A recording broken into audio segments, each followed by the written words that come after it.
আমি মনে করছি লোয়া, পরে দেখি দেখগুলি বলে কিসের বুম, একটা 8-10 কেজি ওজন হবে।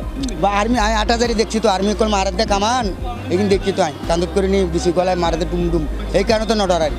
মারি কুটতে বেরিয়ে আইয়ে বড় বড় ফাঁসু বোমা তুলামূলক উগ্রসুড় এই মর্টার শেলগিন ফাইয়ে এক শ্রমিক তে ফাইরে আবার কয়েকবার মাত্তল দিয়ে বাড়িও দি চাইয়ে ফুডের কিনা কাহিনী দ্রুতে শেষ নয়। বোমাগিন বিক্রি করি পেলাই এই লোক আবার এই জিনিসগিন দুয়ানত লই গেল। আমি মাড়ি কাটার কন্ট্যাক্ট লইছিলাম, তো মাড়ি কাটার সময় লোহার লোক বাড়ি গেছে আমার কোদালের সাথে, এগুলো আমি তুলে লাগছিলাম। তুলে লাগার পরে আমি একটা মামা আছে আমার, ওকে আমি দেখাইছি, দেখার পরে মামা বলে এগুলি বুম। লাস্টে মামা ওসি সাহেবকে ফোন দিছে, ফোন দিয়ে জিনিসগুলি বুঝাই দিছে। আর এখানে 2 পিস আসছিল, এদের মানুষ নিয়ে লাগছিল, এগুলো সব বুঝাই দিছি। 6 পিস, 2টা পাইলাম 1 তারিখ, আর 2 তারিখে পাইছি 4 পিস। না বুঝতো না, মাটির তোলা এত বছর আসল কেন ফুটিব, বহুতবার টারা করছি নেবে কি উদ্দি আসল মাড়ি ভিতরে না লোহা, বহুতবার চাই মাতুল দিয়েও বাড়ি দিয়ে চাই যদি লোহা একবার মানুষের দেখাইলাম হেরিওয়ালারে, বাবা এগুলো বুম, এটি লইলে আমি জেল খাটুম।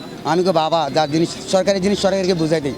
ঘটনামান ঘটে চট্টগ্রাম নগরীর পূর্ব মাদারবাড়ি এলাকাত উদ্যান নির্মাণাধীন ভবনের পাইলিংয়ের সময় মাটির নিচত্তু সৌয়া মর্টার শেল বেরিয়ে আইয়ে, তবে বোমাগিন সক্রিয় কিনা তাৎক্ষণিক তা জানানো যায়। বিষয়গ নিশ্চিত গজে সদরঘাট থানার ভারপ্রাপ্ত কর্মকর্তা আব্দুর রহিম। 1:30টার দিকে আমরা খবর পাই যে মাটি খোঁড়ার সময় একটা বিল্ডিং এর পাইলিং কাজে মাটি খোঁড়ার সময় কিছু লেবার বোমা সাদৃশ্য একটা জিনিস পায়। ওইটার পরে আমরা সংবাদ দিয়ে আমরা গিয়ে দেখি যে এই জিনিসটা পাওয়ার পরে আমরা কতগুলো আছে ওখানে 6টা, তারপরে আমরা ওইটা সংরক্ষণ করে ওখান থেকে লোকজন কাজ করতেছে, বের করে দিয়ে সেনাবাহিনীকে খবর দিয়ে এখন পর্যন্ত সেনাবাহিনী বোমা বিশেষজ্ঞ টিম আসে নাই, আসলে ওরা দেখে পরীক্ষা নিরীক্ষা করে মতামত দেবে।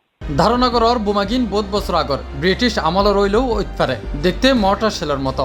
এলাকার কয়েকজন জানায় তিনি দীর্ঘদিন যাবৎ এই এলাকাত আছে, কিন্তু এর মধ্যে এডে এই জিনিস আয়ন সম্ভব ন।